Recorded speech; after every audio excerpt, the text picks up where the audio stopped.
cracking show last weekend up in Blackpool. Yeah, I was very pleased with it. You know, when you go up there, you're hoping that you're going to have some good fights, and I think the majority of them turned into good fights. And the feedback we've had is that everyone was fully enjoyed the evening. Yeah. Yeah, no, it was a cracking show and some standout performances, but I must admit probably the fight of the night was the central area fight with Mullikai and Ben Wager. Yeah, I mean it was a cracking fight. Everyone who was there enjoyed it, and obviously it went out on VIP TV on the night, and we've had some good responses from that.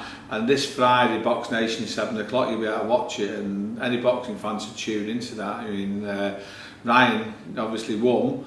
Was hoping he'd shine a little better than he did, but he did prove a lot of things for going forward, didn't he? You know, I mean, he did the 10 rounds and he stood having it for 10 rounds as well. You know, we was hoping that he'd move his feet a little bit more, maybe get him to walk onto one, but that didn't happen. They just stood and had it, and you know, from a punter's point of view, that's what they want to see. He's a great fighter. And from my point of view, I'm looking now at Ryan, and maybe if he did get him walk onto one and got him away earlier, he wouldn't have took out of that what he's took out of it now. I mean, he's done the 10 rounds, he's done them at an hard pace.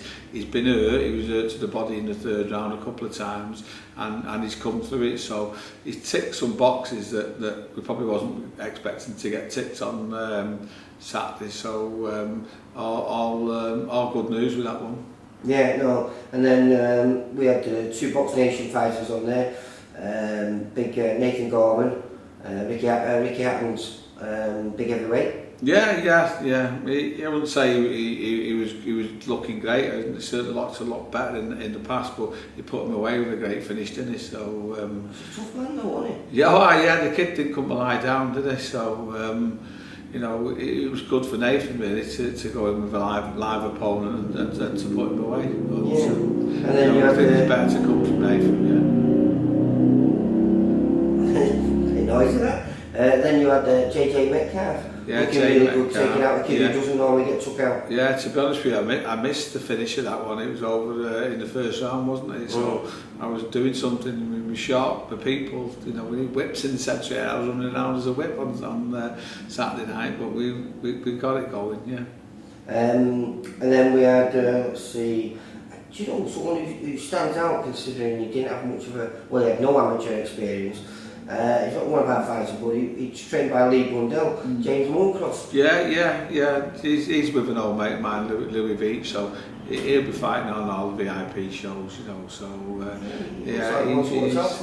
he's doing really well, isn't he? He's impressive every time we see him, and I know you've seen him working in the gym, and you know, for a kid who was a white collar fighter, he looks like he might be able to do something, yeah. Yeah, and it was a light change of opponent for him, and Kevin McCall, he's always a tough guy, but he dealt with him really to be honest, I was a bit worried about that because of all the experience Kevin's got, but he dealt with it as good as the season's probably we've had in McCall, yeah. Jack Cullen had a nice 6 rounds against Jason Ball. Yeah, he looked at one stage he was going to put him away, you know what I mean? He caught him a couple of times in the 1st and 2nd round and really hurt him, and even though he did beat him up 3, 4, 5 and 6, he didn't look like he was going to stop him like he did early doors. But you know, Jason Ball's a tough kid, and you know, he took his licks there, and I think Cullen will realise then that, you know, he was hurting him when he was boxing and picking his shots rather than steaming in and trying to put him away like he was as the show went. So another good learning fight with Jack Cullen, who's looking like a danger man. He'll come through that division, definitely fight for titles next year. Yeah, I think so. And also another standout performance, Scott Fitzgerald. Yeah. I mean, the kid who come across is a super middleweight who went the distance with Dale Coyne not so long ago, one of our shows. He's a tough kid, and obviously he's injured. That's why he pulled off the Sky show a couple of weeks ago. So he was a bit heavy himself.